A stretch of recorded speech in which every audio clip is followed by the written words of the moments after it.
completion in the creation of judgmentinum madhye. It is something which is in between. സ്വർഗ്ഗത്തിനും ഭൂമിക്കും മധ്യേ.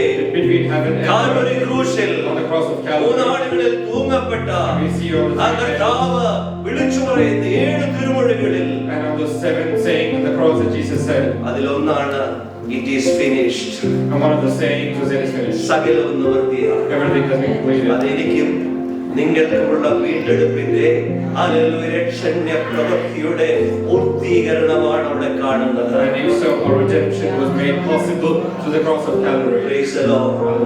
എന്നിൽ നിങ്ങളിൽ ഒരു നല്ല പ്രവൃത്തി ആരംഭിച്ച ദൈവം കർത്താവിന്റെ നാളോളം അതിനെ തികയ്ക്കുവാൻ പൂർത്തീകരിക്കുവാൻ ദൈവം മതിയായ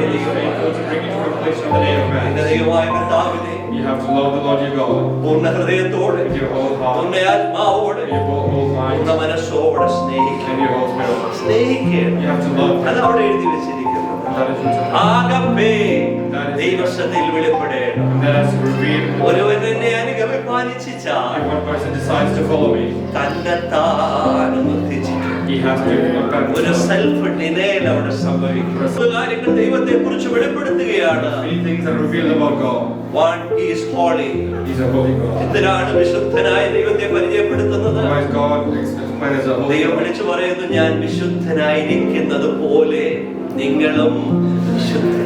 Because he's saying you have to. ചോദിക്കുന്ന ഒരു കാര്യമാണ്, നിന്റെ ശുദ്ധീകരണത്തിന് ആവശ്യമായത് മുഴുവൻ ഞാൻ നിനക്ക് സൗജന്യമായി നൽകി തന്നിരിക്കുന്നു. If you approach the Lord, God is saying, I have given everything freely by His sacrification. എന്റെ രക്തം നിനക്ക് നൽകി തന്നു, I have given you my എന്റെ blood. വചനം നൽകി തന്നു, I have given you my എന്റെ blood. ആത്മാവ് നൽകി I തന്നു. have given you my spirit. അതുകൊണ്ട് വിശുദ്ധി നിന്നോട് ചോദിപ്പാൻ എനിക്ക് അവകാശമുണ്ട്. And so I would want holiness from you. അടുത്തത് പറയുന്നു, ദൈവം സത്യവാനായ ദൈവമാണ്. Next we see God is a അവന്റെ വായിൽ മോഷ്ടില്ല. There is no. അവൻ പറഞ്ഞാൽ മാറ്റി പറയുന്ന ദൈവമല്ല. Change. അവൻ നിന്നോട് ഒരു വാഗ്ദത്തം പറഞ്ഞാൽ അത് ഉവ്വ് ഉവ്വ് എന്ന് തന്നെയാണ്. If your word is. കാലം കഴിഞ്ഞാലും അതിന് മാറ്റം വരികയില്ല. അവൻ ദാവീദിന്റെ താക്കോലുള്ളവൻ. And He has a key of David. ലോകവും ജഡവും പിശാചും ഒരുപോലെ ശ്രമിച്ച് നിനക്ക് വേണ്ടി തുറന്നതായ വാതിലടയ്ക്കുവാൻ ശ്രമിച്ചാലും ദൈവം ഇതിലെ നിനക്ക് വേണ്ടി ദൈവം ഒരു വാതിൽ തുറന്നാൽ അതിനെ അടയ്ക്കുവാൻ ആർക്കും കഴിയും.